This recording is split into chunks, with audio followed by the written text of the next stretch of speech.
My name is Dr. Angela Minassian and I'm leading on the first work package of the Optivivax Consortium. So the Optivivax Consortium is a new international collaboration of academics and industrial partners who are all working together to develop new vaccines against a type of malaria called Vivax. Now, most people are aware of another malaria called falciparum because this is the malaria that kills large numbers of African babies and children.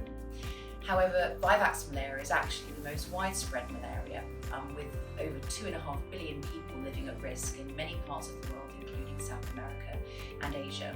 And in these parts of the world, it causes a lot of disease and sometimes deaths, and across all age groups.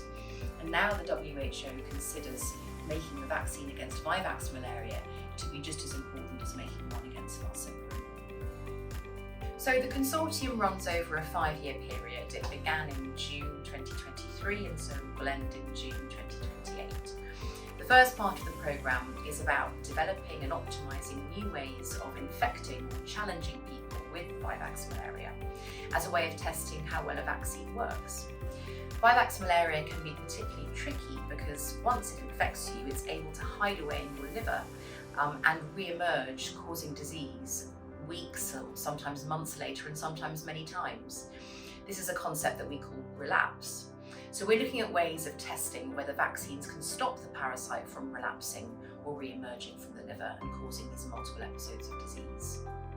Now, in the second part of the programme, as well as testing candidate vaccines that already exist, we will be making even better new vaccines, together with developing assays in the lab that can allow us to test and further improve these vaccines. For example, one of our partners, Anne Moore, is looking at new and friendly ways of giving vaccines. So she's delivering this through a skin patch rather than having to use a needle.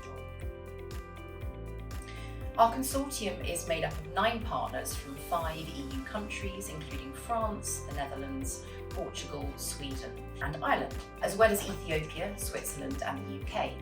Now, between these partners, they have a huge amount of experience in developing and manufacturing vaccines, in developing tools in the lab to test and improve these vaccines, and in running clinical trials to test these vaccines in people.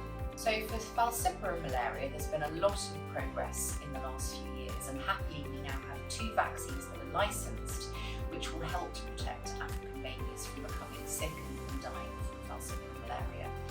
Vivax malaria is proving to be a tricky beast, and this is partly because of its ability to hide away in the liver, only then to re-emerge and cause disease later on. And as yet, no vaccine has been shown to be able to control or prevent disease, either from the first time it infects or later on when it re-emerges from the liver.